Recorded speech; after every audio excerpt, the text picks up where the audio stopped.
Ya, Assalamualaikum warahmatullahi wabarakatuh. Salam sejahtera bagi kita semua. Selamat siang kepada dosen pengampu kita, yaitu Bu Novi Kartika Erlianti STMT. Kami dari kelompok 3 akan presentasikan tentang safety hazard perancangan bejana bertekanan. Adapun nama kelompok 3 yaitu nama saya Muhammad Hendrawan, NPM 166 angkatan 16. Selanjutnya saya Muhammad Dhafar Rasyadan, NPM 18 133. Saya Loheka Mediani Pujasita, NPM 18 196. Saya Irma Halimah Sadia, NPM 1931 Adapun subbab pembahasan dari kelompok kami, yang pertama itu pendahuluan, yang kedua itu pengawasan, ketiga pesawat uap dan bejana tekan, yang ketiga yaitu sumber dan akibat yang disebabkan oleh bejana tekan, yang keempat adalah dasar hukum, yang kelima yaitu pemeriksaan dan pengujian pesawat uap dan bejana tekan. Baik, saya akan menjelaskan tentang pendahuluan mesin uap dan siklus Rankine. Contoh mesin uap dan diagram siklus Rankine yang akan dijelaskan pada slide selanjutnya.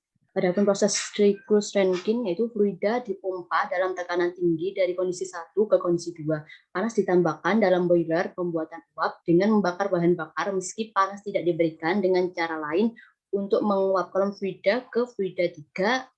Uap mengembangkan melalui turbin dan tekanan suhu turun seketika menjadi kondisi 4. Akhirnya uap mengembun menjadi cair dan dipompa kembali.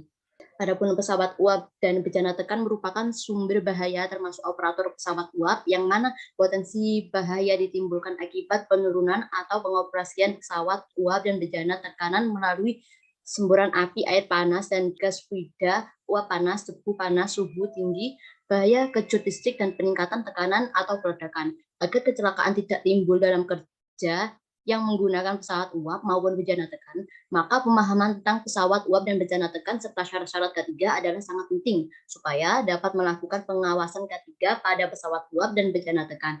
Hal ini juga ditetapkan dalam UU 01 tahun 1970 pasal 3. Selanjutnya akan dijelaskan oleh rekan saya.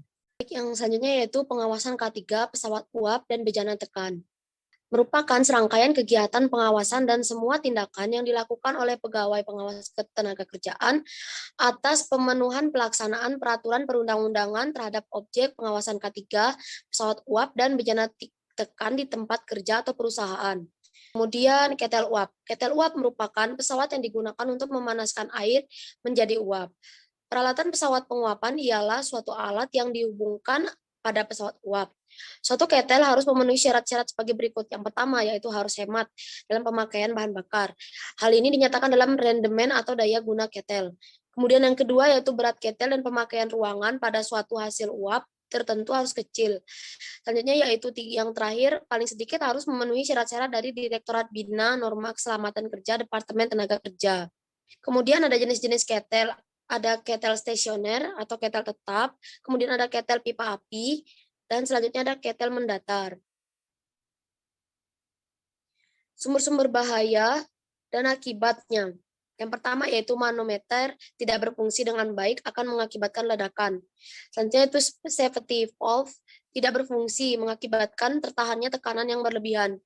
Kemudian gelas juga tidak berfungsi, mengakibatkan jumlah air tidak terkontrol. Kemudian air pengisi ketel tidak berfungsi, mengakibatkan terjadinya pembengkakan bejana karena tidak adanya transfer panas. Kemudian boiler tidak dilakukan blowdown, dapat menimbulkan scald. Selanjutnya itu terjadi pemanasan lebih karena kelebihan produksi uap. Sumber bahaya dan akibatnya. Yang pertama yaitu tidak berfungsinya pompa air pengisi ketel. Karena umur boiler sudah tua sehingga material telah mengalami degradasi kualitas. Yang terakhir yaitu karena perubahan tak sempurna atau roster. Nozzle fuel tidak berfungsi dengan baik. Pengetahuan teknis praktis bejana tekan.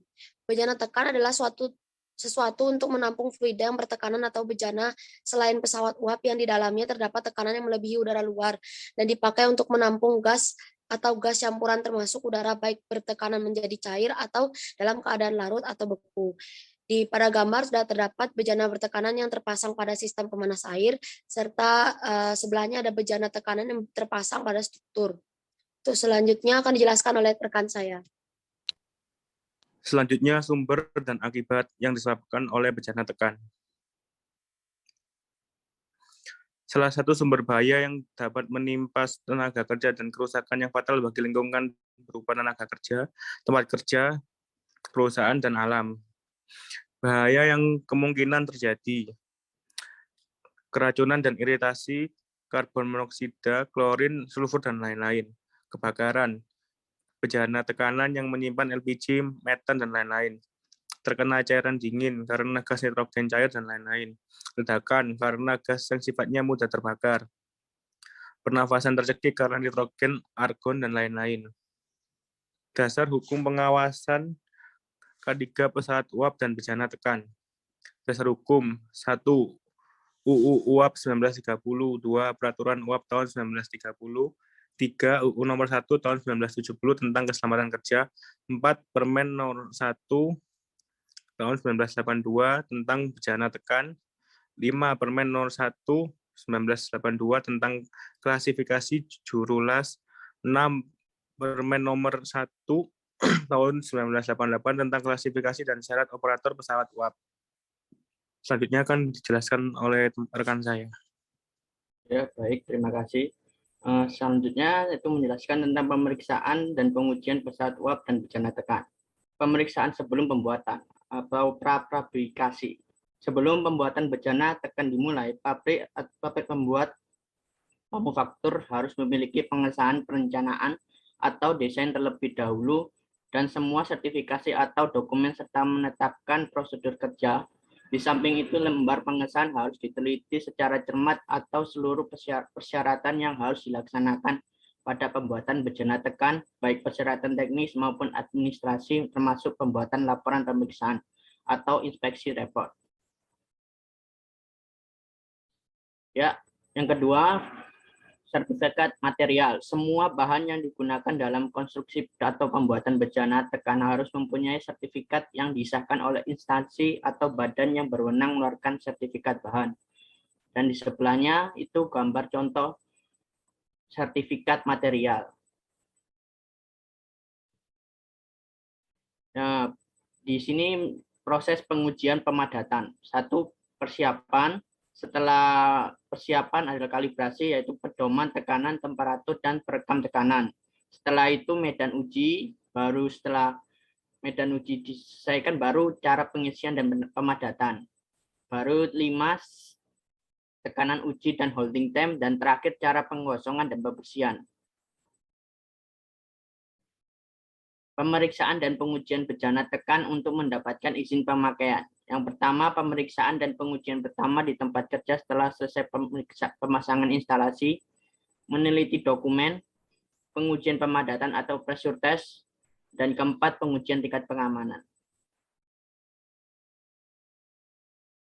Meneliti dokumen teknis pembuatan bencana tekan dan perusahaan atau pabrik pembuatan termasuk pemeriksaan dan pengujian selama pembuatan sesuai yang disyaratkan meliputi 1. Sertifikat material yang digunakan, perhitungan kekuatan konstruksi, gambar desain dan konstruksi, laporan hasil pemeriksaan dan tidak rusak atau NDT, laporan hasil pengolahan panas bila ada, sertifikat pengesahan meliputi prosedur pengelasan dan hasil penguji prosedur pengelasan atau WPS atau PGR, serta sertifikat juru las bila ada, dan yang terakhir sertifikat kalibrasi alat-alat pengaman bila ada. Dan persyaratan teknis bencana tekan. 1. Konstruksi. 2. Alat pengaman. 3. Tanda-tanda pengenal. Konstruksi yang pertama. Jenis material yang memenuhi standar.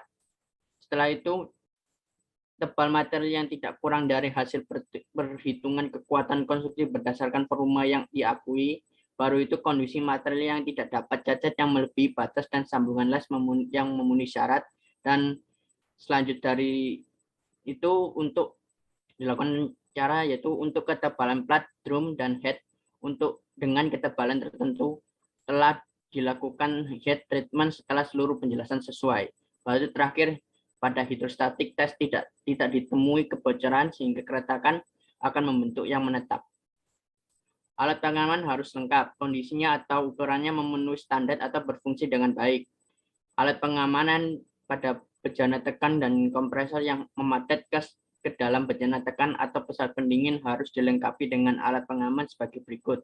1. Manometer yang memiliki angka skala tekanan paling kurang sama dengan tekanan percobaan dan dilengkapi dengan strip merah yang tekanan tertingginya yang diizinkan oleh kecang cabang 3 yang mempunyai flange dengan garis tengah 40 mm, tebal 5 mm. Tingkat pengamanan yang berkaca bila mana tekanan yang terjadi melebihi tekanan tertinggi yang diizinkan. Selain alat-alat pengaman yang harus terpasang, setiap bejana tekan harus diberikan tanda-tanda pengenal sebagai berikut. Nama pemilik, bulan dan tahun pemadatan pertama dan berikutnya. Dan setelah itu nama dan nomor urut pabrik pembuatnya, tanda jari bahan pengisi untuk botol baja yang berisi larutan asetilin, nama gas yang diisikan bukan simbol kimia, besarnya volume jika diisi air untuk bejana berisi gas yang digempa, berat dari botol baja dalam keadaan kosong tanpa keran dan tutup, berat maksimum dari sisinya untuk bejana tekan berisi gas yang digempa menjadi cair, dan terakhir tekanan pengisian yang diizinkan. Sekian dari presentasi kelompok kami. Assalamualaikum warahmatullahi wabarakatuh.